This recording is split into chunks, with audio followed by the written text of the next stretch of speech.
Ni sekarang kita buat kempen sembahyang subuh macam sembahyang Jumaat. Ramai orang sembahyang subuh macam Jumaat. Ni yang datang ramai-ramai ni kerana Allah ke kerana artis? Nganga. Kalau tuan-tuan datang kerana artis, tak ikhlas, tak ada pahala. Benar. Artis tu mengajar orang datang. Apa saya nak kaitkan dengan dia pula? Bismillahirrahmanirrahim. Alhamdulillah. Wassalatu wassalam ala rasulillah. Wa ala alihi wa ashabihi ajma'in. Qala Allah Ta'ala fi kitabihil karim. A'udzubillahi minasyaitanir rajim. Wa ma umiru illa liya'budullah mukhlishina lahuddin. Alhamdulillah. Alhamdulillah, terima kasih kepada tuan pengacara majlis, kepada Tok Pengurusi dan seluruh ahli-ahli jawatan kuasa masjid, tuan pengurus masjid, kepada semua pemimpin-pemimpin masyarakat, pada pengurus Felda, terima kasih pada pemimpin-pemimpin masyarakat, terima kasih pada semua yang hadir, tuan-tuan dan puan-puan, mudah-mudahan dirahmati Allah dalam tazkirah Jumaat ni. Mai orang perempuan ni, macam nak sembahyang Jumaat, orang perempuan ni. Oh, Masya Allah. Saya pun menumpang bahagia tuan-tuan buat menghidupkan hari Jumaat dengan sembahyang Isyraq, sembahyang duha, dengan berselawat, dengan buat tazkirah Jumaat. Jadi, walaupun hari ini di sekolah saya pagi ni pun ada program juga. Saya cakap, terima sebab saya suka. Saya nak menumpang atas apa yang tuan-tuan buat, nak numpang pahala kebaikan yang tuan-tuan menghidupkan pada hari Jumaat. Alhamdulillah. Mudah-mudahan penghulu pada segala hari ini ada kebaikan yang sangat besar yang kita dapat. Di dalamnya ada doa yang mustajab. Kita hari Jumaat duduk pula dalam majlis ilmu, duduk pula dalam masjid, waktu yang baik pula, entah-entah ini mungkin waktu yang mustajab berdoa. Jadi kita berdoa lah. Ya, jangan sia-siakan hari Jumaat ni. Berlalu begitu sahaja. Baik, tuan-tuan yang saya muliakan, hari ini kita akan membicarakan tentang ikhlas. Di dalam satu hadis Nabi sallallahu alaihi wasallam an Abi Hurairah radhiyallahu anhu qala Rasulullah sallallahu alaihi wasallam innallaha la yanzuru ila ajsamikum wala ila suwarikum walakin yanzuru ila qulubikum.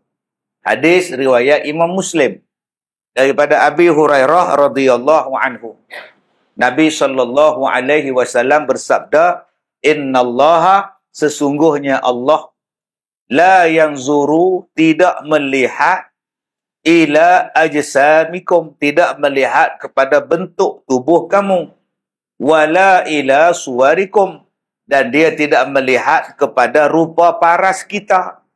Tetapi yang Allah tengok ialah walakin yanzuru ila qulubikum, yang Allah tengok ialah pada hati-hati kita.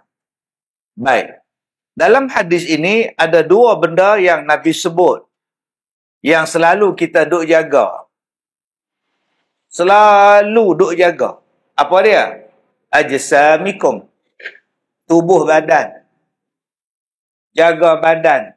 Nombor dua, suwarikum. Yang selalu kita jaga ialah wajah. Dua benda ni kita selalu jaga kat Som. Pertama, bentuk tubuh. Takut jadi gemuk. Jagalah siang malam pagi petang supaya badan tu cantik. Sebab tu orang perempuan jangan tanya, sekarang berat berapa kilo? Jangan. Obat lahum dia tak menjawabnya. Jangan tanyalah. Jangan disebut gemuk pada dia orang.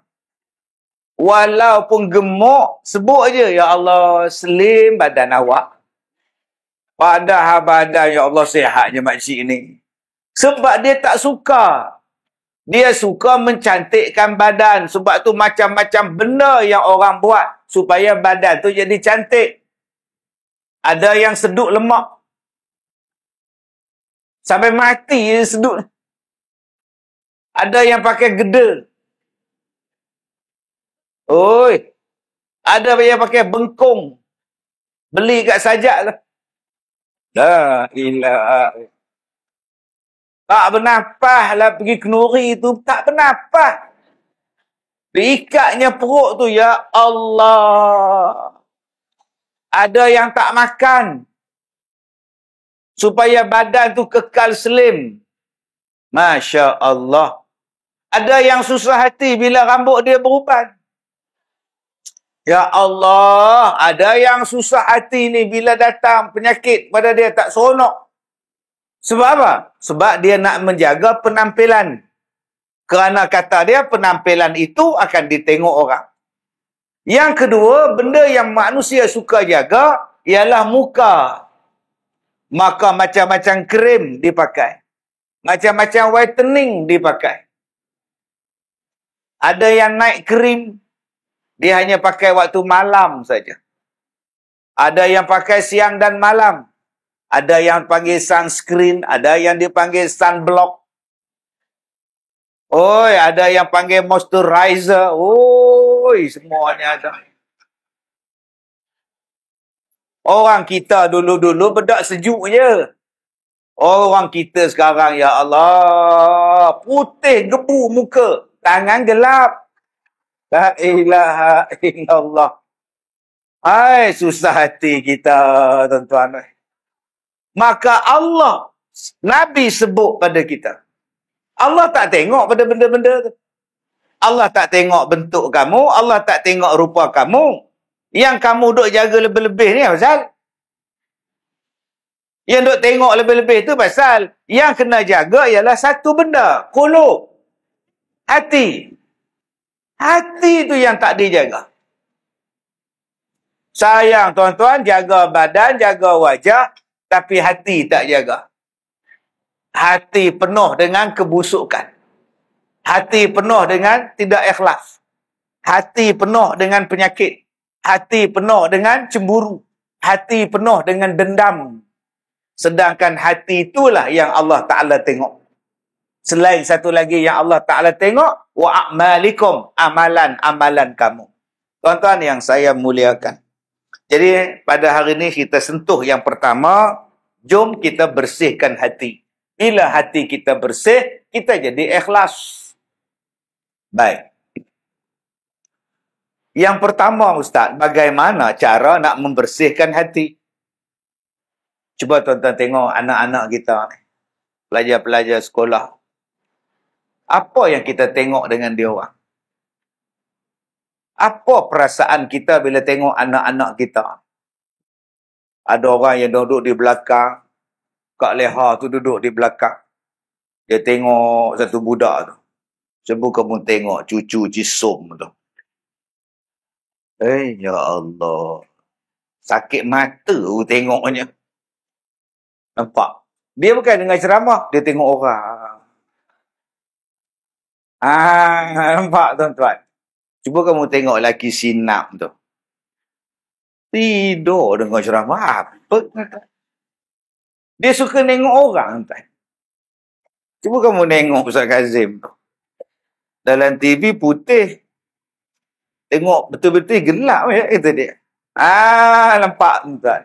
Kita suka tengok orang, tapi kita tak suka tengok diri kita sendiri.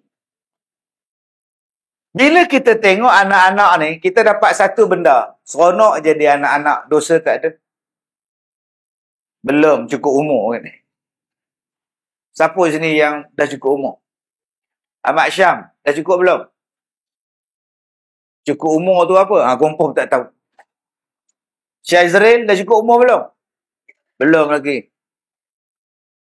Dia kan bukan dah dosa ni, tuan.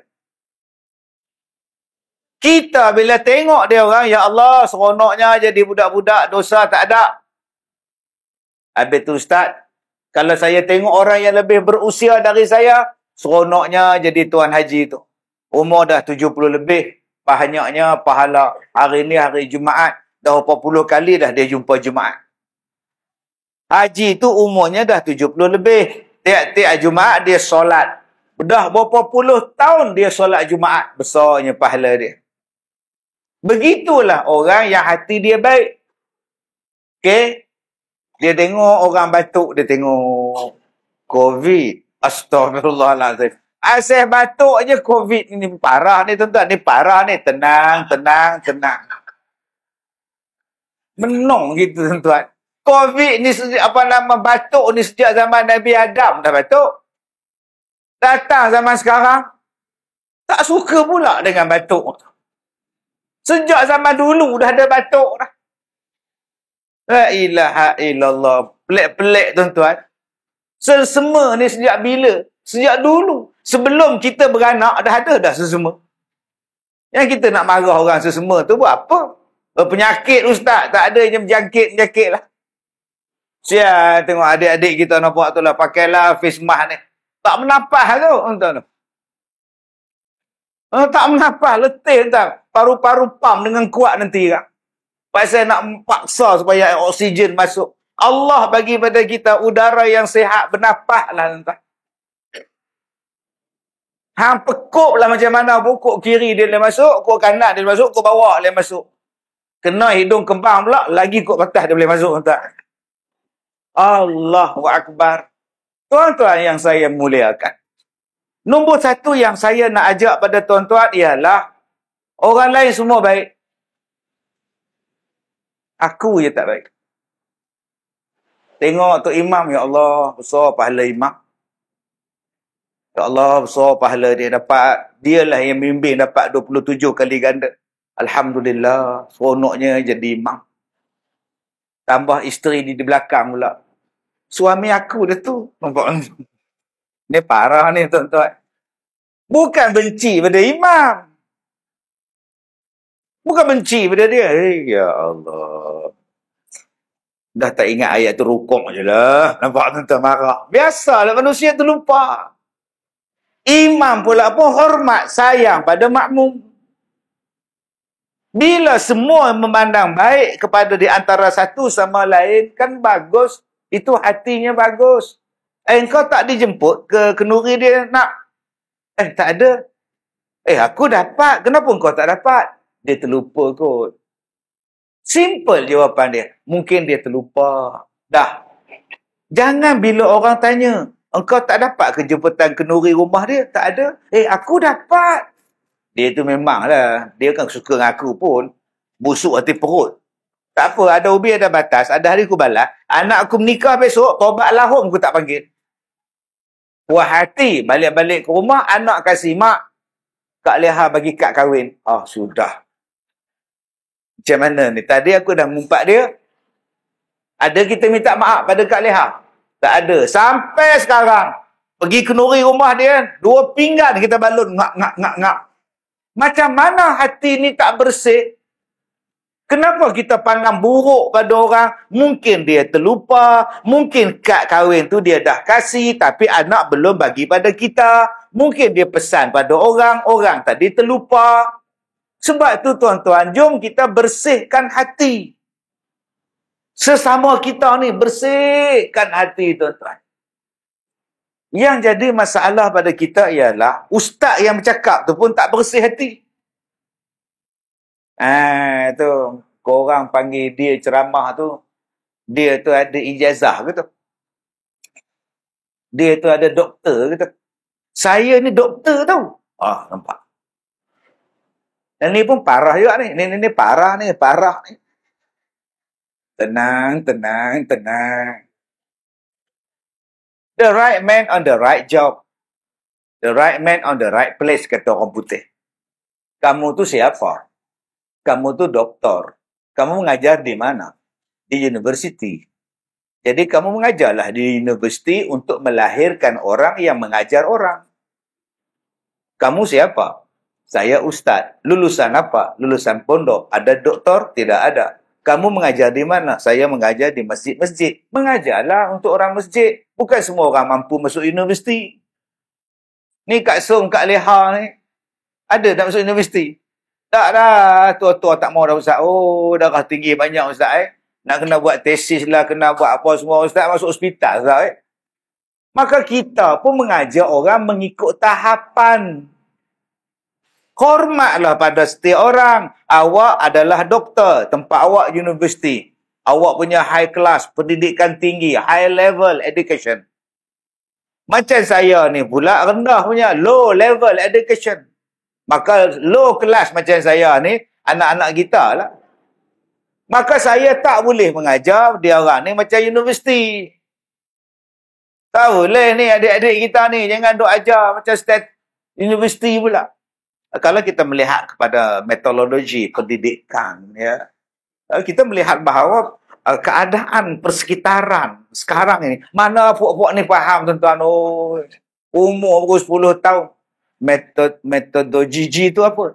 Depan tu, itu logi penapisan, nama dia tuan-tuan. Jadi masing-masing berada pada tahap masing-masing. Tak payahlah dengki, tak payahlah susah hati. Ada ustaz yang ceramah dalam televisyen. Kita tak boleh masuk televisyen. Itu saja jelas. Yalah, kenapa saya tak masuk? Mana saya tahu? Kalau gitu buat TV sendiri. Masuk dalam tu. Kalau nak masuk TV sendiri, buat TV sendiri. Tak payah masuk TV di rumah. Nama dia apa? Nama dia TT. Nama dia FB. Nama dia YouTube. Dah. Sendiri buat TV, sendiri bercakap. Silakan. Tak payah nak jealous pada orang yang masuk TV. Tak payah. Masing-masing Allah Ta'ala bagi peluang untuk kita masuk syurga. Beradalah pada kedudukan masing-masing untuk masuk syurga. Tak payah nak jealous dengan orang. Seronok dia tu dapat anak. Itu apa masalah? Aku tak ada anak. Orang ada anak pun masuk syurga, orang tak ada anak pun boleh masuk syurga. Janji hati bersih. Sebab tu tuan-tuan, ada orang, Nabi sebut, siapa yang mati 3 orang anak dia yang belum cukup umur, anak tu menjadi benteng kepada dia daripada api neraka. Dan anak tadi tunggu mak bapak dia depan syurga. Kalau dia meninggal, anak dia meninggal, 3 orang mati kecil-kecil. Anak 3 orang ni tunggu depan syurga. Jadi tak payahlah menangis teruk sangat. Anak pertama meninggal, anak kedua meninggal, tak tahu lah. Allah ni ambil seorang, anak orang lain tak meninggal pula. Nak buat macam mana? Anak awak sakit jantung berlubang, lemak jantung, tak ada jantung. Nak buat macam mana? Umur 3 hari mati, umur 5 bulan mati. Allah sayang pada dia orang. Allah nak bagi awak syurga. Sabar, reda. Anak-anak ni tunggu depan syurga Kak Som. Kak Som reda, Ustaz. Anak Kak Som dah meninggal 3 orang. Sejak meninggal tu Kak Som tak sembahyang dah. Kenapa pula? Akan dia tunggu Kak Som depan syurga apa? Nak sembahyang lagi kata dia. La ilaha illallah. Anak tu tunggu-tunggu, mak tak sampai. Rupanya mak silap lorong pergi ke neraka pergi tuan-tuan.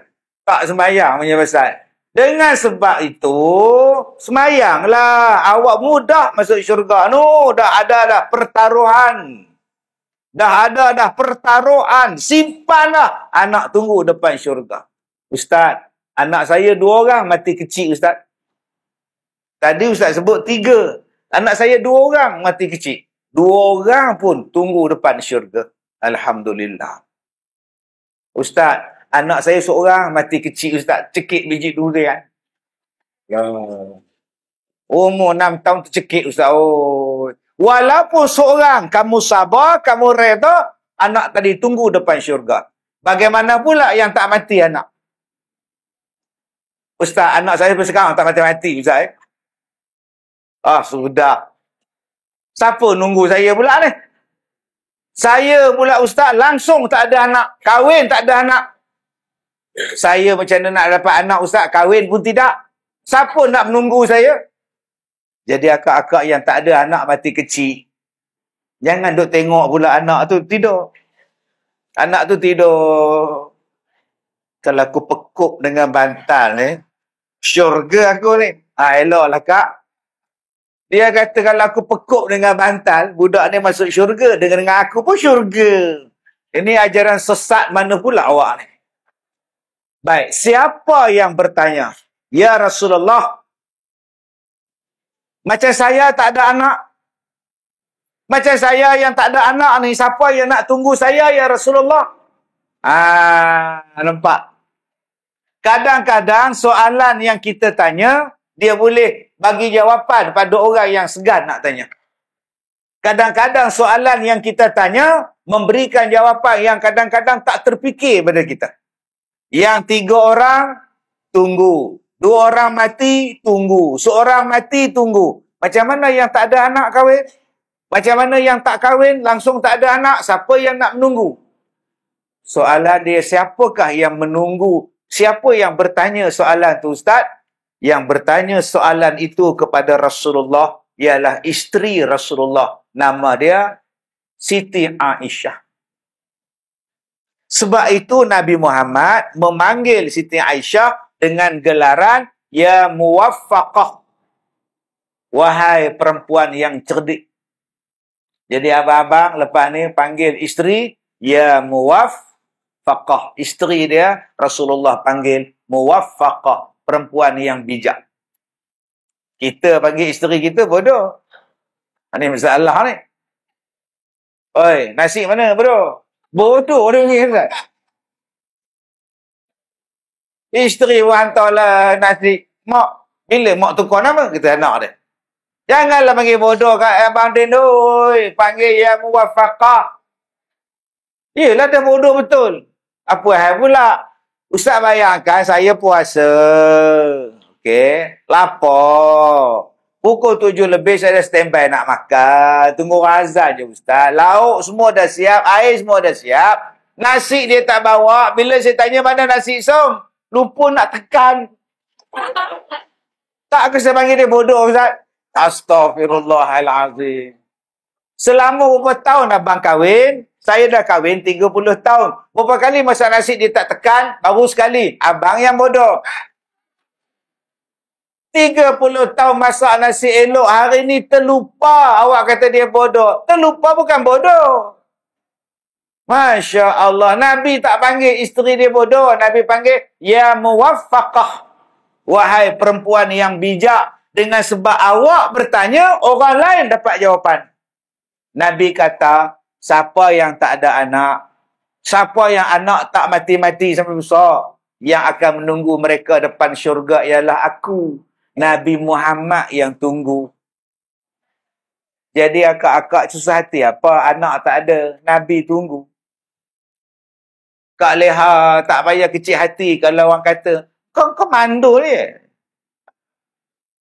Jangan kecil hati. Jangan kecil hati bila balik kampung, mak mertua tanya, tak tahulah kamu ni nak bila nak beranak. Yang beranak tiap-tiap tahun aku, kamu tak ada juga beranak. Teruk betul mak mertua ni. Yang akan tunggu kita depan pintu syurga ialah Rasul. Jadi apa masalah dia? Maka bersihkan hati. Tak payah kita nak susah hati. Baik, nombor 1. Jom tuan-tuan, kita bersihkan hati sesama kita. Kita jadi orang yang baik, sangka dengan orang. Baik keadaan. Baik, yang kedua, baik sangka dengan Allah Subhanahu wa ta'ala. Allah ni kata, dia berada di samping sangkaan kita. Kalau kita sangka tak eloklah kita. Cuba apa benda pun yang Allah Ta'ala bagi pada kita, tolong sangka baik. Allah Ta'ala bagi pada kita ni seorang suami. Allah. Saya bahagia dengan suami saya, Ustaz. 3 bulan je, Ustaz. Betul? Dia sakit, Ustaz. No. Sakit apa? Elok je berjalan ke market. Elok je berjalan ke tampin tu, elok je berjalan. Naik motor laju je. Memang Ustaz nampak dia sihat. Tapi dia sakit Ustaz. 3 bulan je bahagia Ustaz. Dia apa masalah dia? Dia tu Ustaz, saya suruh dia panjat pokok kelapa. Nak masak kari Ustaz, gulai Ustaz. Oh, nak ambil santan. Dia panjat ada ular di atas. Ular tu sergah dia. Lah, betul? Dia terpanjat. Bila terperanjat, dia menggolongsor turun. Menggolongsor turun, jatuh-jatuh, terduduk jatuh, Ustaz. Lah. Tapi tak mati kan? Memang tak mati, Ustaz. Oh, dia tak mati, ada benda lain mati, Ustaz. Oh, astagfirullahaladzim. Yang mana faham, tak faham sudah.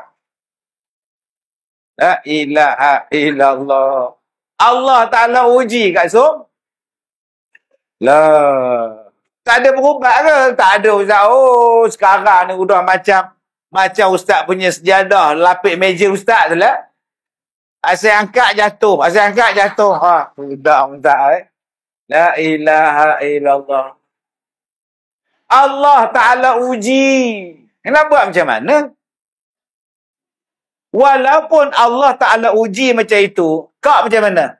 Kak reda, kak sabar, kak tak kisah. Maka lagi tu selesai masalah. Sekarang Ustaz, saya baru 24. Dia pula udah macam ini Ustaz. Oi. Jatuh kelapa, pukul kelapa. Memang sabar. Sebab itu Islam, dia ada jalan penyelesaian. Kalau akak nak, akak boleh minta cerai. Simple. Dalam kita ni tak memahami agama, sebab tu kita buruk sangka dengan Tuhan. Hati kita kotor. Sebab kita tak belajar, kita tak ambil berat sesuatu benda, maka ilmu kita tak ada. Bila ilmu tak ada, kita kata Islam ni zalim, Allah Ta'ala ni tak adil. Boleh. Dia kata kamu jangan minta cerai, nanti tak cium bau syurga. Kamu jangan minta cerai, Som. Nanti tak cium bau syurga, Som. Habis tu aku macam mana? Hadap je lah, tak apa. Tak ada apa pun, Som. Kamu tak apa, lelaki kamu sihat. Lelaki aku macam mana? Sebab tu Islam membenarkan. Kalau ada apa-apa masalah yang tak boleh disettlekan, cerailah. Dia macam kita semayang. Ni, tuan-tuan duduk semayang. Bila semayang, kita tak boleh berhenti. Faham, Syaril? Nah, Syaril. Bila semayang, kita tak boleh berhenti. Saja-saja berhenti, tak boleh. Tengah semayang, orang datang. Assalamualaikum. Oh, Kak Som. Jangan berhenti, Kak Som. Jangan berhenti pula. Waalaikumsalam. Tengah semayang ni, ha? Jangan. Baik hati pula, Kak Som ni. Jangan. Sebab tu kita, orang perempuan, kalau orang bagi salam ke, jawab je lah. Macam mana Ustaz? Tepuk tangan. Macam itu ya, macam ini. Adik, oi, bukan macam ini. Itu kalau anda gembira, yang tu. Tak macam ni saja. Mana dia nak dengar Ustaz? Lantak dia lah kalau dia tak dengar. Orang laki-laki, subhanallah. Tu saja. Tu yang saya cerita hari tu. Di mana kan? Saya naik kapal terbang. Pergi balik umrah. Saya duduk tengah-tengah kerusi. Orang di belakang sebelah saya tu. Tepi laluan pramugari nak hantar makan tu. Saya pun semayang menghormati waktu. Nak semayang penuh kapal terbang. Surau tak ada atas kapal terbang. Dia tengok saya semayang. Dia pun semayang. Allah. Tengah-tengah dia semayang, pramugari tolak makanan. Ha, macam. Pramugari tanya orang sebelah, nak ayam ke, nak ikan ke apa? Mai tak dia boleh dia pergi jawab pula. Ni semayang ni. La ilaha illallah. Dia pun parah ni. Ustaz. Tetapi kalau darurat, kita boleh berhenti semayang. Kak Som semayang di rumah. Rumah terbakar. Jiran menjerit. Som! Rumah api kamu terbakar, Som! Api! Yang Som ni semayang. Dia kata tak boleh berhenti dah. Tak apa, syahid pun syahid lah. Syahid apa? Bomba datang dah rentung Kak Som tu. Dengan telekong rentung sekali. Masa itu Kak Som boleh batalkan semayang, keluar. Lah. Bukan maknanya kalau semayang tak boleh berhenti langsung. Kalau darurat, Abang Haji ni semayang, letak kunci motor, dompet atas jadah. Waktu Fatihah ada, waktu rukuk ada. Waktu kita nak sujud ada. Waktu Rabbighfirli firli. Duduk tu mana? Tadi ada kunci motor, tadi ada dompet. Rupanya dia mencuri waktu kita sujud. Orang di belakang tu dia masukkan tangan melalui kain belakang ambil. Nasib baik betul dapat elok kunci tu. Kalaulah pencuri tu tak profesional, dia jumpa kunci lain pula tuan-tuan. Tarik tak lepas. Ini parah ni tuan-tuan. Jadi bila kita tengok orang tu curi barang kita, berhentilah semayang, kejarlah. Jangan sambung rakaat kedua pula. Tak apa, lepas semayang kan boleh kejar. Boleh kejar apa? Ya Allah. Udah sampai Allah gajah orang tu tuan-tuan. Begitulah dengan perkahwinan. Boleh minta cerai. Kalau ada sebab. Suami tak balik dah berapa tahun. Minta je cerai. Suami panah baran. Asyik duduk semek daun je. Kak Sum dah tak lalu. Dah tak larat nak bela suami Kak Sum, Ustaz. Kenapa? Asyik dia mengamuk, dia buat John Cena. Begini, Ustaz. Dia semek down Kak Sum, Ustaz. Mintalah cerai. Bila kita tak belajar agama, kita pandang buruk dengan Tuhan. Kita pandang buruk dengan Allah. Bila kita pandang buruk dengan Allah, hati tak ikhlas. Kita kata, ya Allah, kenapa aku miskin? Tengok anak dia tu kaya. Ya Allah, anak aku ni, Tuhan ni tak adil lah. Dia tak membersihkan hati dia dengan Allah. Anak dia semua sihat. Anak aku semua cacat. Anak dia 4 orang autism. Anak orang lain semua sihat. Kenapa anak aku jadi autism? Dia marah pada Allah. Kenapa aku hidup macam ini? Lama-lama tuan-tuan, dia tak percaya pada Allah. Dia jadi murtad. Ada yang jadi ateis. Jadi pertanyaan-pertanyaan macam ini selalu bermain dalam minda kita. Ada orang datang jumpa saya. Dia kata, Ustaz, saya tak percaya adanya Allah. Saya tak percaya adanya Tuhan. Saya tanya, kenapa tak percaya? Sebab saya tak pernah nampak Tuhan. Kalau Tuhan nampakkan diri dia, munculkan diri dia, tu Tuhan. Oh, Tuhan. Saya percayalah. Sekarang tak ada. Daripada saya mula beranak sampai sekarang tak pernah nampak. So, saya beranggapan Tuhan tidak ada. Masya Allah. Tu nama dia apa? Etis. Tak percaya kepada Tuhan. Baik, macam mana nak menjawab orang yang tak percaya pada Tuhan?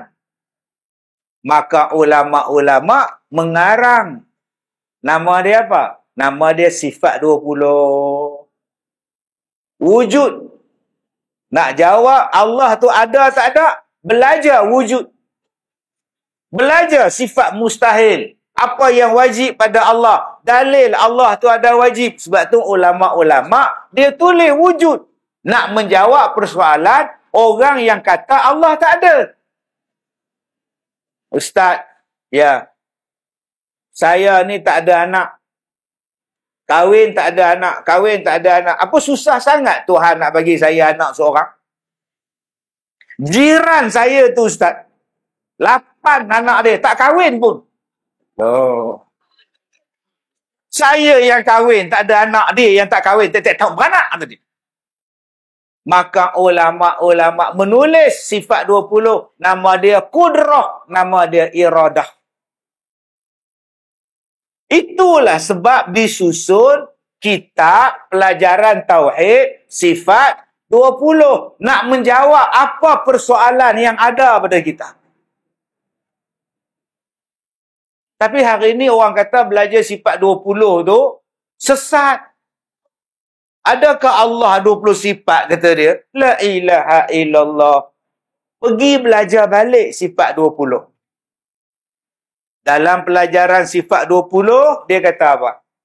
Dia kata Allah Ta'ala itu sifat yang wajib kepadanya tidak terhingga banyaknya. Tak terhingga. Tetapi yang wajib diingat cuma 20 sifat yang boleh belajar. Hak lain kita tak boleh belajar, tak tahu.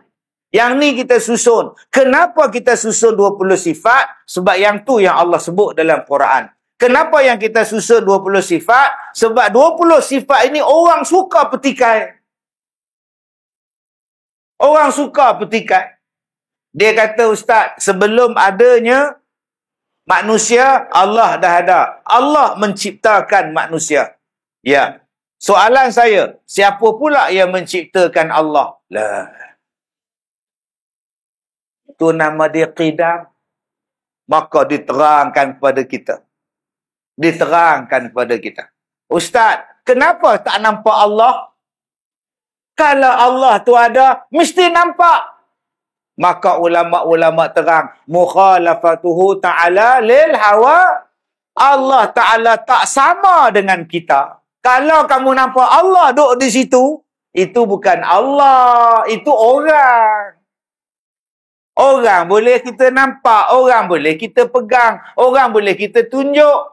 Tu Ustaz Kazim. Orang boleh, tapi Allah jangan. Mak, Allah, mak tu mak. Tu bukan Allah kat so, boy. Itulah disusun. Jadi kalau nak jawab, di mana Allah? Engkau belajar sifat 20. Mukhalafatuhu ta'ala lil hawadis. Sayang tuan-tuan, hari ni bila belajar sifat 20, dia orang cakap kita bid'ah. Habis tu lama-lama orang tak kenal. Orang mensifatkan Allah macam manusia. Contoh dia apa? Satu makcik ni, orang buat temu ramah sebab dia miskin. Dia susah hidup sebatang kara. Ya, makcik tinggal berapa orang di rumah? Makcik seorang lah di rumah. Oh. Makan minum macam mana? Kalau ada makan, makcik makan. Kalau tak ada, makcik kebulur lah. Oh. Ketua kampung ada tolong. Ketua kampung dia pun miskin. Macam mana nak tolong? Kata dia. Ni parah ni tuan-tuan. Yang berhormat ada sampai ke yang berhormat? Adalah, ada, tak ada. Dia pun sibuk kan. Itu macam mana nak buat? Makcik harap pada orang kampung lah. Orang kampung hantar ada makan. Orang kampung tak hantar tak ada makan. Makcik ada doa pada Allah. Makcik berdoa kepada Allah. Tapi Tuhan tak makbulkan.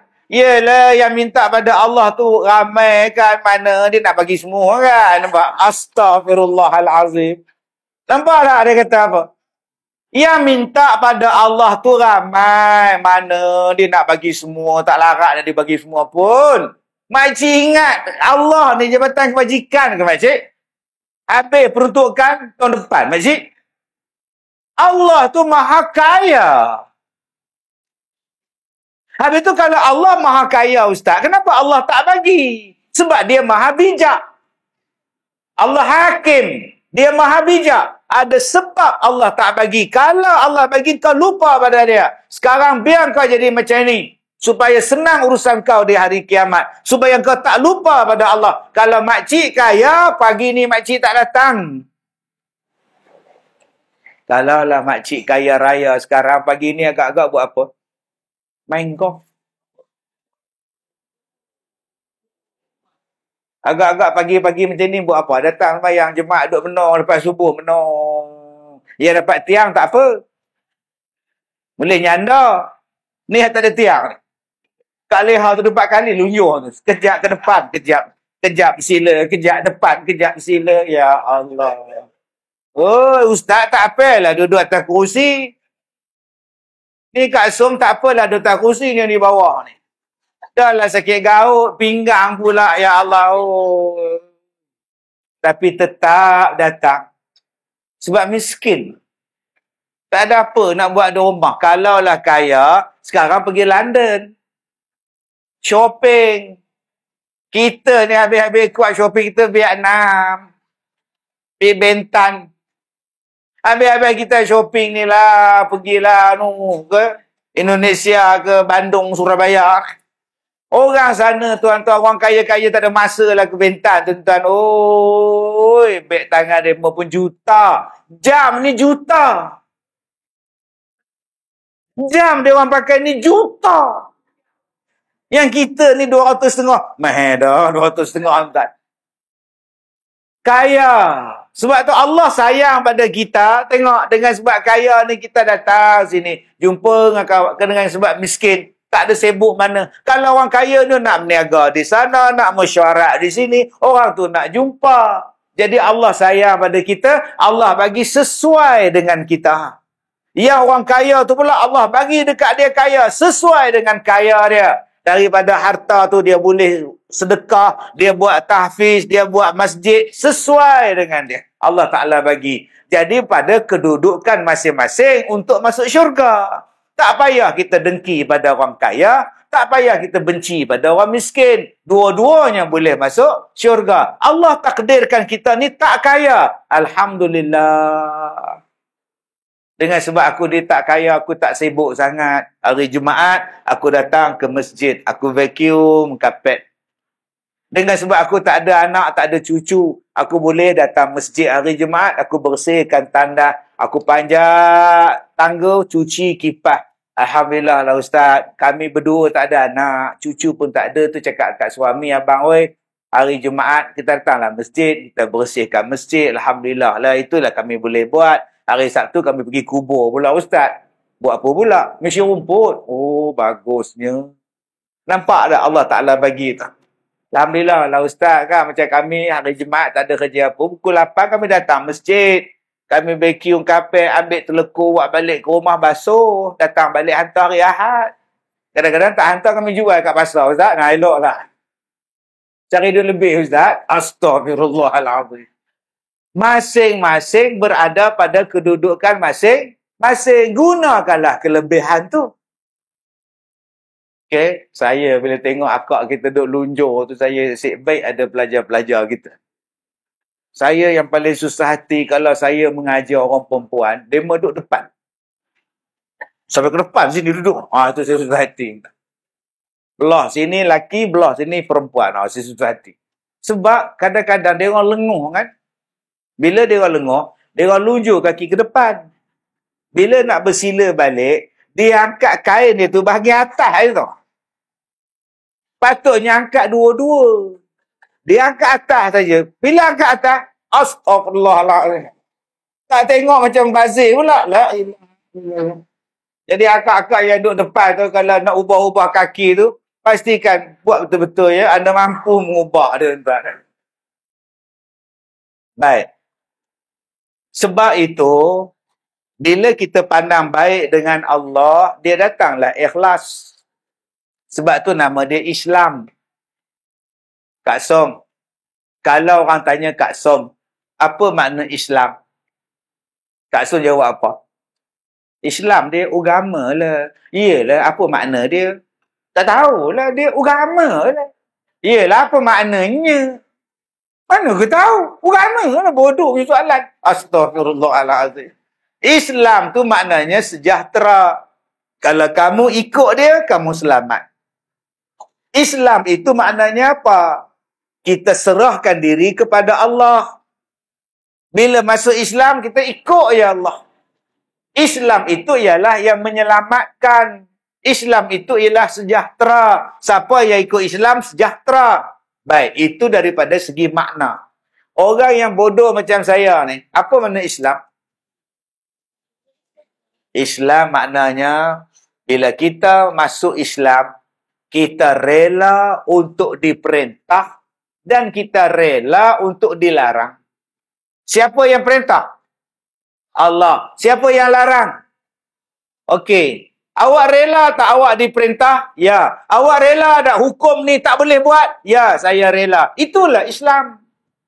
Bila awak masuk Islam, awak bersedia untuk diperintah. Dan awak bersedia untuk no. Dilarang. Ya. Sebab apa? Sebab awak Islam. Bila awak Islam, awak tak sedia untuk diperintah. Semayang. Apa pasal nak semayang ni? Apa pasal? Orang nak tidur ni. Awak ni Islam ke apa? Puasa. Tak, kalau saya tak nak puasa, awak nak kata apa? Ini bukan Islam. Tutup aurat. Suami saya pun tak kecoh, saya pakai macam ini, awak pula kecoh. Ini bukan Islam. Islam itu apa dia? Bersedia untuk diperintah.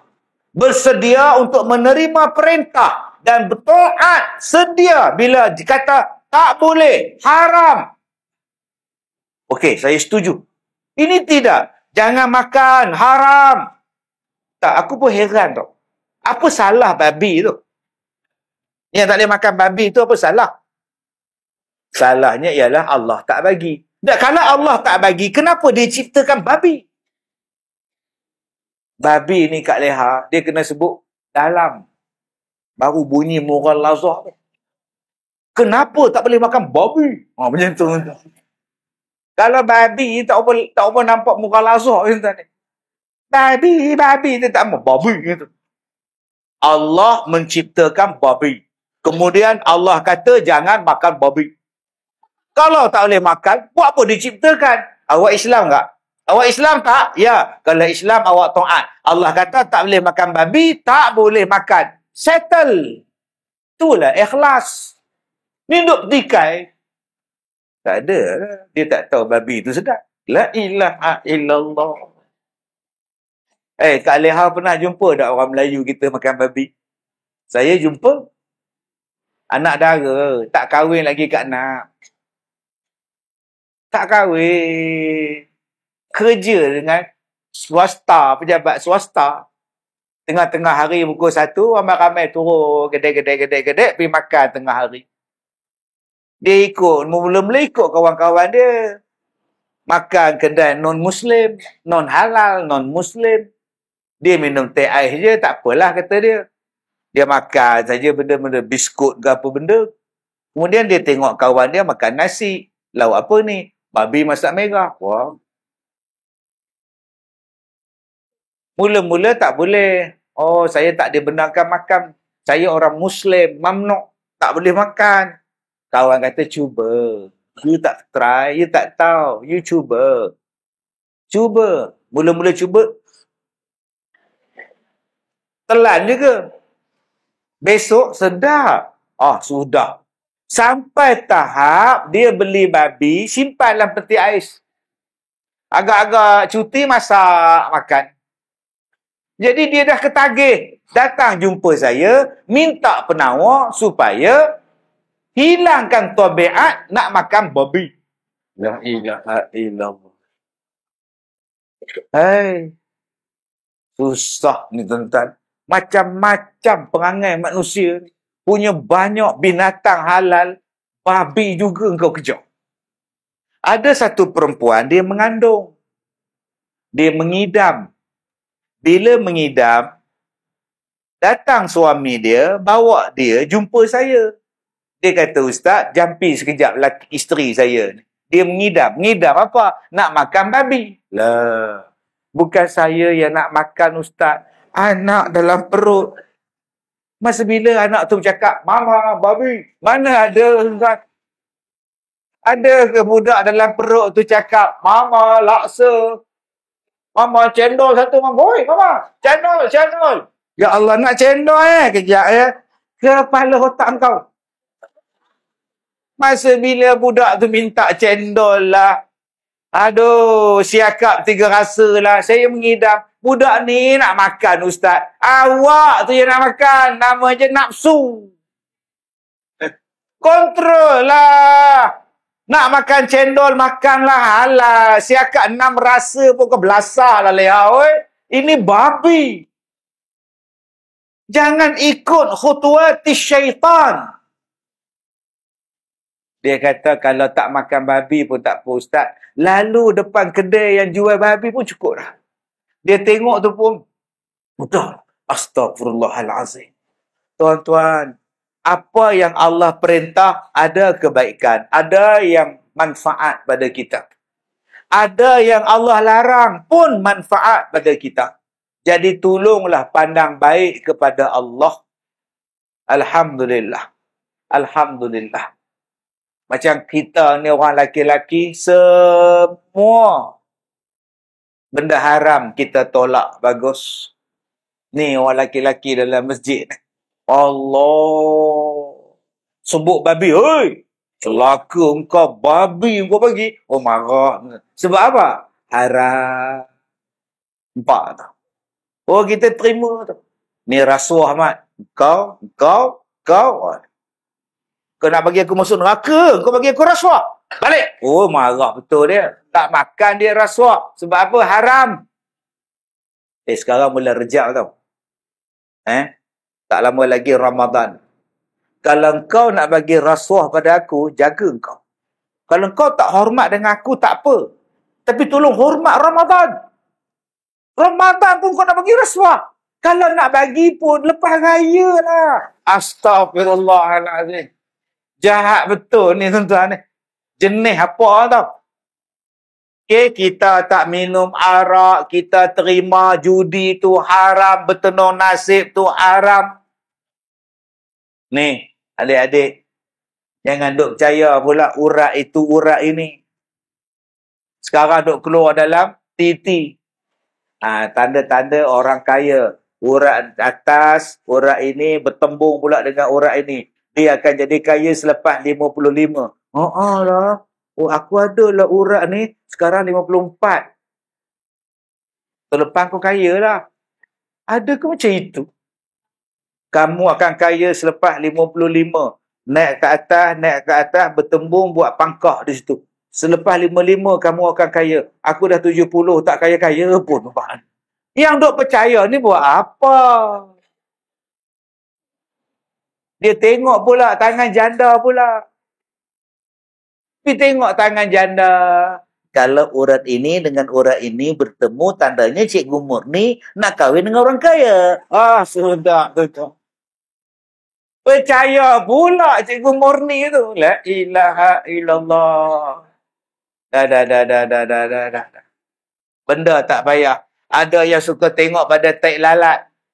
Tai lalat di hidung. Nak kaya. Tai lalat di bibir. Sweet talker. Tai lalat di bawah dagu. Pemanis. Tai lalat di belakang tengkok. Tu Pontianak. La ilaha illallah. Apa masalah kau ni? Tai lalat sajalah. Mana pula nak datangnya untung rugi pada tai lalat? Jadi Alhamdulillah, abang-abang di sini semua benda haram tolak. Bagus. Abang pun pergi umrah.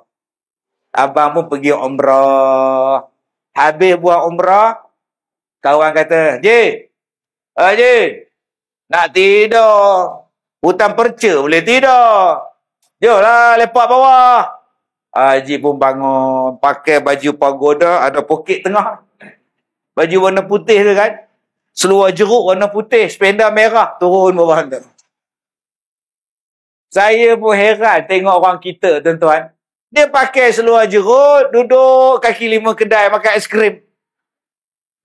Seluar jeruk tu pakai dengan jubah. Dia hidak, tuan-tuan. Dia buat setel rumah dia. Nasib baik sependa merah. Buatnya tak pakai. Ya, orang balik masjid, balik umrah. Cuba tuan-tuan tengok. Apa dia orang buat? Minum teh. Makan kebab lagi. Isap rokok. Yang benda haram lain, semua haram. Main menatang tu. Dia sebenarnya, nampak tuan-tuan? Kita tak boleh. Sudah tuan-tuan ni. Macam mana nak kata haram semua? Oh, serupa ngakak lah. Semua benda halal terima. Allah suruh pakai stokin. Pakai tak? Pakai stokin. Sampai ke peha stokin. Lah. Ni lengan ni. Ni lengan ni aurat. Dia bagi apa lah pula? Stongan. Bawah stokin. Yang ni stongan. Sampai ke ketiak stongannya. Allah. Pakai tudung. Nak sidai kain pakai tudung. Keluar rumah pakai tudung. Bagus. Benda halal. Benda halal. Semua pakcik terima Ustaz Un. Santan makan. Halal. Semua makcik terima. Tapi ada satu benda halal. Makcik-makcik tak setuju. Leha. Abang cadang, abang nak menikah lagi seorang. Apa? Satu hutan perca dia kejar tau. Jantan tak guna dengan parang dia kejar dia. Leha, benda halal leha. Halal. Halal kawak ke saya? Hai. Padahal kahwin dua tu halal. Tak setuju. Padahal benda ni haram. Tak setuju. Habis tu di mana Islam kita? Keikhlasan kita tu macam mana? Al-haqqu min rabbik. Fala takunanna minal mumtarin. Oh, sebab itu tuan-tuan, nak tahu kita ni ikhlas tak ikhlas? Ulang balik. Nak tahu kita ni ikhlas tak ikhlas, tunggu benda tu sampai pada kita. Sampai pada kita. Kita tak ada duit. Dalam beg tangan kita 100 je. Datang ke masjid pula. Ni. Wakaf tabung pembangunan Masjid Al-Hijrah. Masjid kita ke ni? Masya Allah. Sampai-sampai ke masjid saja tuan-tuan. La ilaha illallah. Udah. Ustaz Kazim belum sampai. Ini sampai dulu. La ilaha illallah. Berapa ramai yang bila tengok wakaf ni. Tak habis yang dia menipun. Tak habis dia menipun. Nak buat apa lagi? Kapet dah cantik, aircon dah cantik, kipas dah 4. Apa lagi kita? Kalau kita orang yang ikhlas pada Allah, alhamdulillah. Pagi-pagi dapat pahala, ya Allah. Besok hari Sabtu, tengah ada nyapu sampah, datang orang kutip derma. Assalamualaikum. Saya dari Masjid Al-Hijrah nak buat kutipan wakaf. Ya Allah. Apa yang malang nasi aku ni sial betul. Pagi-pagi dah habis duit. Habis duit apa? Allah Ta'ala kata, ma naqasat sadaqatun min mal. Siapa yang bersedekah takkan kurang harta. Allah tambah kot lain pun salah. Saya bila sampai je tadi, oi, tabung pembangunan wakaf. Ini pahala aku ni nak dapat pahala ni. Saya pun masuk. Jadi saya bagi sumbangan saya 1,000 untuk wakaf ni. Saya pun nak pahala juga. Supaya kita yakin bahawa yang ni yang nak tolong kita di hari kiamat. Dan Nabi sebut, siapa yang berwakaf, siapa yang bersedekah, takkan jadi miskin. Siapa salah? Nanti Allah ganti kot lain. Kadang-kadang Allah ganti kat kita ni rezeki anak ni. Anak yang baik. Tuan-tuan ingat senang nak dapat ni. Araz Mirza. Duduk depan daripada tadi ni. Cakap tidak, bergerak tidak, dia. Ingat senang nak dapat macam Mirza. Allah bagi rezeki. Dia bagi kita pada kita anak yang soleh. Ingat senang nak dapat soleh. Belum tentu nama dia Saleh, dia soleh. Belum tentu tuan-tuan. Tapi Allah bagi rezeki. Abang-abang, Allah Ta'ala bagi rezeki isteri yang baik. Gaut pun datang. Allah. Isteri yang baik tak pernah angkat suara pada kita. Leha, baju kopi, baik abang. Tak pernah melawan. Leha kopi. Abang ada tangan tak? Ada. Kaki? Ada. Ni buat sendiri. Astaghfirullahalazim. Malangnya nasi aku pun dapat bini macam ni. Padahal berkenalan dengan dia di kedai Tom Yam. Dia budak Siam yang dia buat Tom Yam. Bila kahwin dia pula suruh kita buat Tom Yam. Tuan. Abang-abang nak tak duduk satu tempat yang tenang, rezeki Allah Ta'ala bagi? Rezeki ni duduk di hutan percar. Allah bagi tempat pada kita. Allah bagi udara pada kita. Tak ada bergaduh, tak ada perang. Itu rezeki. Jadi kalau nak dapat benda-benda itu, ikhlaskan. Bila masuk dalam tabung, ikhlas. Maka Allah balas kebaikan pada kita. Ini bila tabung Jumaat berjalan. Tidak. Tabung Jumaat tu bergerak, dia tengok orang tolak. Bila tabung tu lepas, baru dia jaga balik. Orang belah sana sedar dia dah bangun. Orang tolak dekat dia balik. La ilaha illallah. Macam-macam hal. Saya pengalaman tabung ni tuan-tuan. Macam-macam benda saya jumpa. Pengalaman tabung Saya sembahyang Jumaat, menghadap imam sembahyang Jumaat. Okey. Jadi yang kutip tabung tu, dia ni macam OKU sikit. Lembek-lembek. Jalan. Sampai orang depan saya, dia buat keluar duit RM5. Dia kata dekat tukang kutip tu, aku nak bagi RM1 je. Buat balik RM4. Tengah-tengah saya tahu. Tengah khutbah tu. Ni RM5. Aku nak bagi RM1. Buat balik RM4. Budak yang tukang kutip tu. Dalam bahasa kita, aku pusing dulu. Nanti aku datang balik. Itu bahasa kita. Habis dia kutip satu masjid. Dia datang balik. Pak okay. Bayangkan tuan-tuan. Dia datang balik. Bagi balik. Balance RM4. Okey. Astaghfirullahalazim. Habis semayang, saya tanya tu imam. Mam, kalau saya tegur dia orang, semayang Jumaat saya rosak. Saya tak boleh bercakap. Yang boleh bercakap masa itu ialah imam. Kenapa imam tak tegur? Jangan bercakap. Jangan. Imam. Dia kata apa kat saya? Tak ada dalam teks. Astaghfirullahalazim.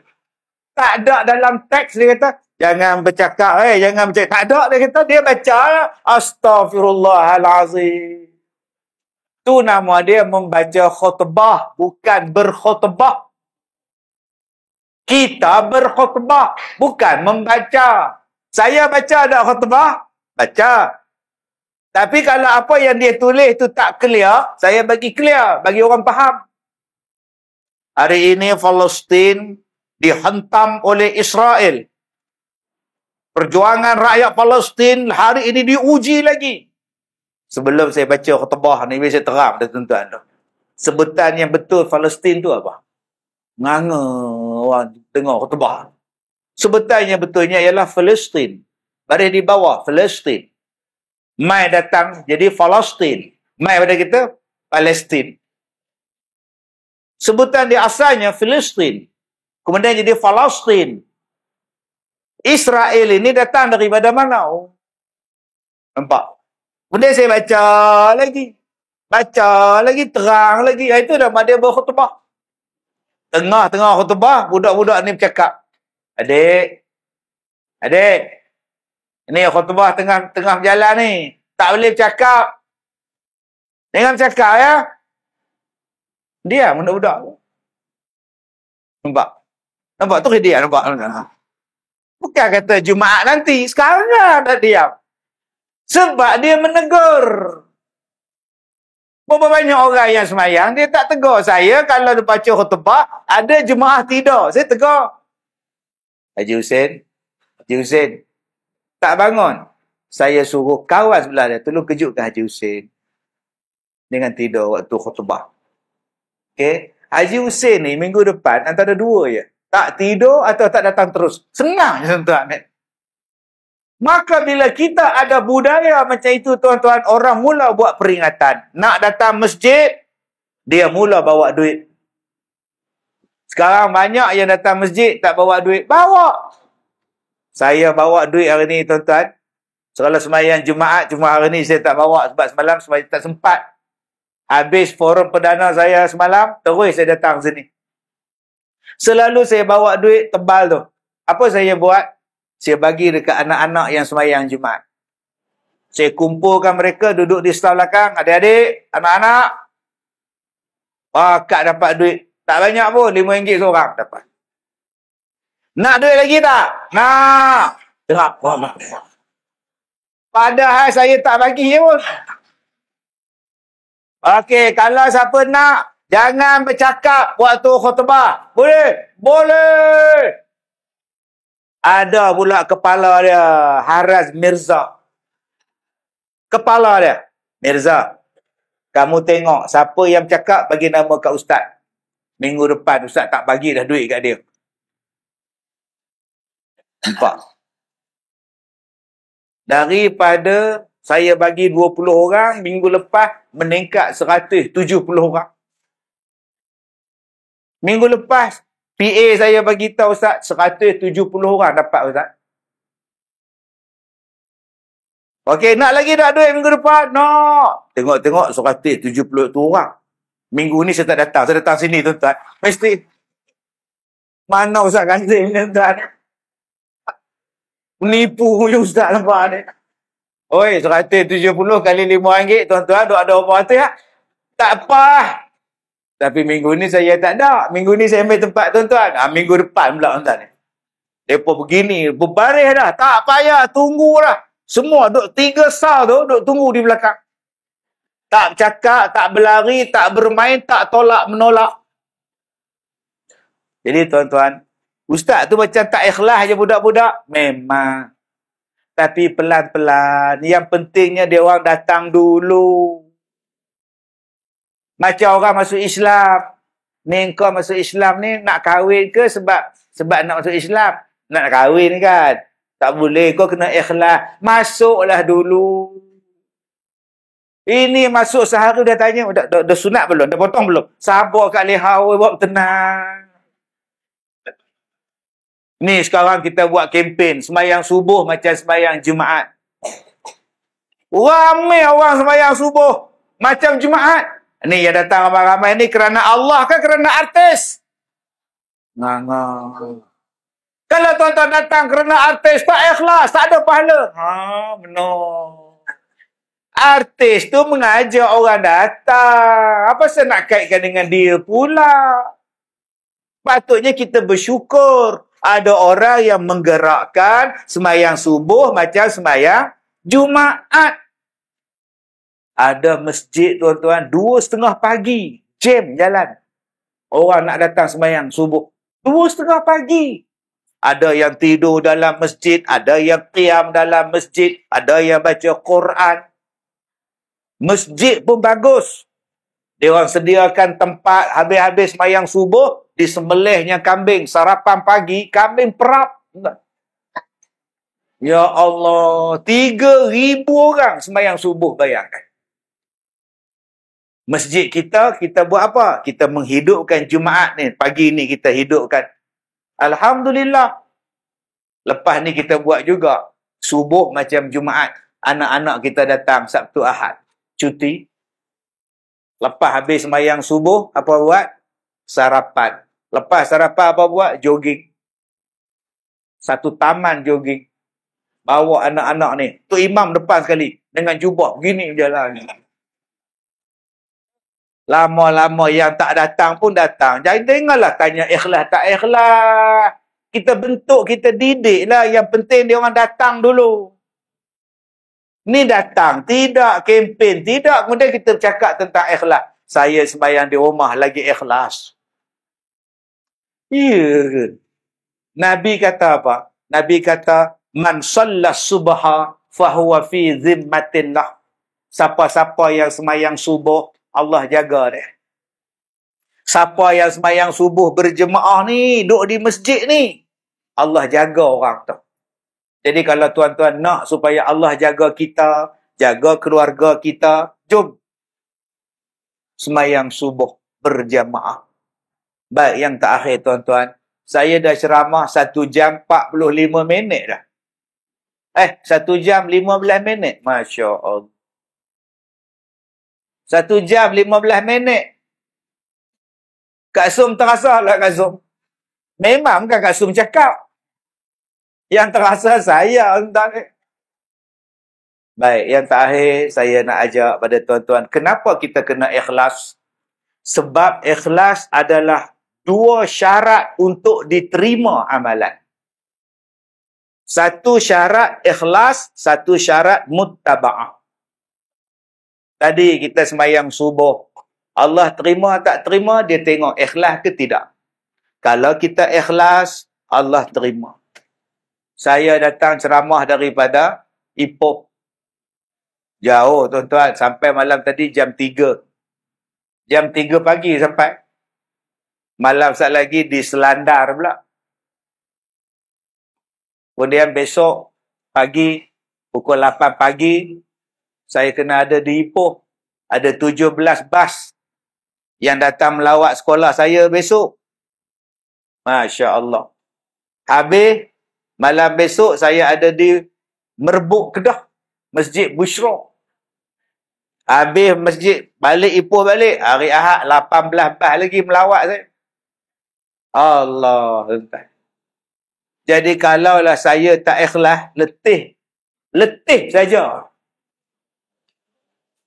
Jadi niat kena jaga betul-betul. Sebab tu saya tak kisahlah. Kalau orang dengar ceramah saya 2 orang pun. 2 orang pun saya ajak. Kalau yang datang ceramah saya 2,000 orang pun saya ngajak. Yang datang dengan ceramah saya anak-anak pun saya ajak. Maka saya mengajar style anak-anak. Saya takkan kata nak ngajar apa budak-budak ni. Aduh, lemah dia. Tak ah. Dengan budak-budak, saya kena ngajar budak-budak. Ajak dia orang nyanyi. Satu-satu, saya sayang Allah. Rasulullah. 3-3, sayang ibu ayah. 1, 2, 3, sayang semuanya. Itu dengan dia orang, settle masalah. Tapi bila mengajar orang tua-tua, di masjid, jangan buat macam tu. Imam, 1 kan. Usia tu imam tu gini-gini kan. Jangan buat macam itu. Sebab itu kita mengajar orang ni simple. Apa masalah kita? Tak payah nak buat syarat. Kehadiran mesti 5,000. Buat dalam masjid mesti 4,000. Lantak engkau lah. Saya ceramah di Padang 30,000, 40,000 orang nonton. Di stadium buat. Mai dapat ceramah 30 orang pun saya ajar. Sebab saya mengajar bukan kerana ramai sikit. Saya mengajar kerana Allah. Tak tanya pun berapa ringgit nak bayar. Tak ada tuan. Bayar. Tak bayar sudah lantak engkau lah. Bukan saya nak orang ni bayaran sikit. No. Oh ini sikit ciput. No. Ciput tak ada tuan. Saya datang mengajar. Ikhlaskan hati. Orang bagi ambil. Orang tak bagi habis ceramah. Balik engkau. Kalau bagi tak cukup pun tak apa. Nanti kalau jemput tak nak datang dah. Sudah. Bukannya susah hidup kita ni. Yang penting hati. Ikhlas. Semayang kita pun kena ikhlas. Puasa kita kena ikhlas. Sebab syarat diterima amalan. Nombor 1 ialah Yang kedua, syarat diterima amalan yang kita buat mesti macam Rasulullah buat. Lain yang daripada Nabi buat, bukan daripada sandaran dia, asal daripada dia. Itu tak ada. Kami, Ustaz, di hutan perca, kita orang peneroka, Ustaz. Yelah, tak apalah. Macam tak ada kerja kerajaan ke, tak ada apa semua kan. Jadi kami dah kerja sendiri, Felda pun dah ambil alih semua kelapa sawit kita orang. Jadi tak adalah nak kerja-kerja macam dulu kan. Habis tu, sekarang kami di Felda kami, subuh, kami buat 4 rakaat. Kenapa 4? Yelah, 2 sikit sangat, Ustaz. Oh, rasa kurang pula pahala. Itu yang kami buat 4. Macam kami, Ustaz, sembahyang Jumaat, kami buat hari Sabtu, Ahad, Jumaat, Sabtu, 3 hari kan, cuti kan. Sajalah datang sembahyang Jumaat buat khutbah lah hari Ahad. Oh, mana boleh Kak Som? Tu bida'ah Kak Som. Tak ada asal Kak Som. Jangan buat. Macam makcik Ustaz, makcik umur 80. Okey. Dah daftar pergi haji. Okey. Tarikh giliran 120 tahun. Umur makcik 120 Ustaz. La ilaha illallah. Sempat ke? Itulah makcik dah 80. Lagi 120 tahun. Ustaz macam mana Ustaz? Itu yang makcik buat haji dekat hutan perca Ustaz. Buat Kaabah pusing dengan suami. Labbaik Allahumma labbaik. Ya betul Kak Leha. Benda tu tak ada. Jadi itulah nama dia mutaba'ah yang tak betul. Mutaba'ah buat macam Nabi buat. Semayang rukuk macam Nabi, sujud macam Nabi, puasa macam Nabi, haji macam Nabi. Itu nama dia muttaba'ah. Mengikut macam mana Rasulullah buat. Habis tu ustaz tu yang tahlil tu ada Nabi buat ke? Apa benda yang dalam tahlil tu? Yelah, asal mati ya buat tahlil. Soalan saya, apa benda yang ada tahlil tu? Tahlil tu kita baca la ilaha illallah. Tahlil tu kita baca Quran. Tahlil tu kita baca doa. Kalau gitu ada sandaran dia. Nabi suruh berdoa. Udu'uni astajib lakum. Tahlil pun ada disebut. Perkataan yang paling bagus, la ilaha illallah. Baca Quran pun disebut. Bagi makan pun ada. Jadi janganlah kita cakap bid'ah. Benda tu ada sandaran dia. Ada asal dia. Benda yang baru dia buat ni, tengok apa benda pengisian dia. Jangan tengok dalil dia, benda baru. Macam kita guna mikrofon, dia benda baru. Mana ada Nabi guna mikrofon? Tapi kena tengok. Apa sebab awak pakai mikrofon? Supaya orang dengar.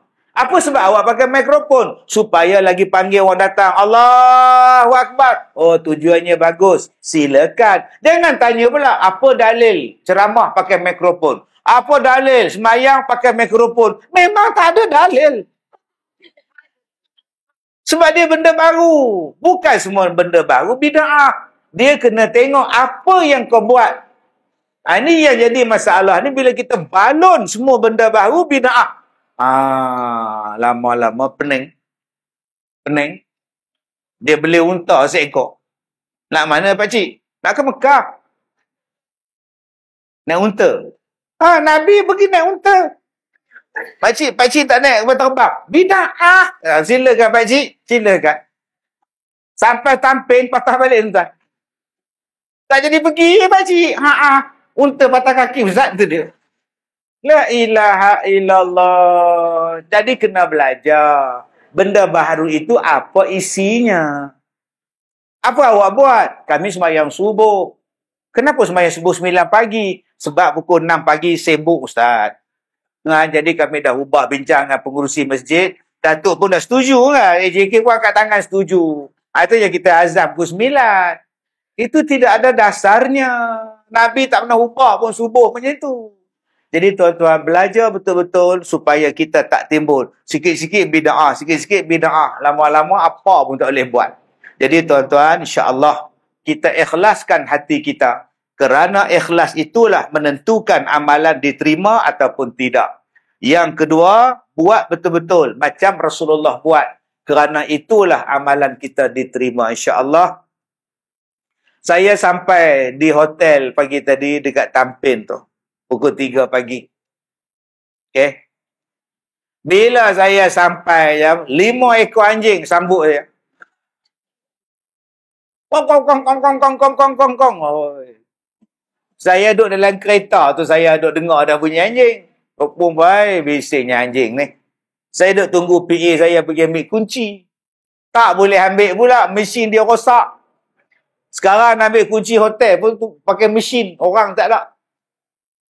Lalu tekan, nombor tersangkut, cekik tulang nombor tuan-tuan ni. Aduh, duduk tunggu orang pula telefon, tak boleh ambil kunci, datang ambil, Kalau kau letakkan orang kan senang. Semua nak mesin belaka. Hantar makanan pun robot. Datang robot, hantar teh ais. Silat-silat besok, imam robot. Nak mudah, cik. Apa salahnya bagi orang buat kerja? Bila bagi orang buat kerja, dia boleh kahwin. Dia dapat nafkah. Dia boleh jaga mak dia. Dia boleh haji. Bagilah orang makan. Saya ada kawan saya arkitek, engineer. Saya tanya dekat dia, tuan baru balik dari mana? Dari India. Buat apa? Melawat, kursus. Saya tanya dekat dia, apa yang tuan dapat? Di sana ustaz, di sana buat bangunan. Yang angkat bata daripada bata merah tu, daripada bawah naik ke atas tu orang. Pikul tu, naik tangga tu. Hoi, hoi, ya, hoi, naik. Bancur simen di sini, lontar di atas sambut. Lah. Jadi dia tanya pada kawan dia, orang India, kenapa tak guna mesin? Tak guna lift? Angkat bata guna lift. Bancur simen angkat guna lift. Kenapa guna orang? Kawan India kata, kalau kami guna mesin, rakyat kami nak makan apa? Mereka ada anak, dia orang ada mak, dia orang ada nak makan duit. Jadi biarlah dia orang buat kerja supaya dia orang ada pendapatan. Kita hari ni nak konon-konon nak canggih, pergi kedai makan, robot hantar air. Robot belanja dia lagi mahal daripada belanja orang. Konon-konon nak maju sangat. India tu maju tuan-tuan, tapi dia tak pilih untuk itu. Dia pilih untuk orang makan. Pasal orang ni nak bagi makan anak-anak dia. Boleh faham? Bantu orang, bukan bantu robot. Jadi anjing 5 ekor. Bila saya keluar dapat kunci ya, bangla tu turun, bagi kunci. Boleh pun kalau kau duduk itu senang. Nunggu kau turun pula berpayah. 5 ekor anjing tadi pun datang. Oh, oh, oh, oh. Saya kata kat PA saya, okey, sekarang kau orang tengok. Saya baca ayat ni, anjing ni kan hilang terus. Tak ada bunyi langsung. Saya pun baca.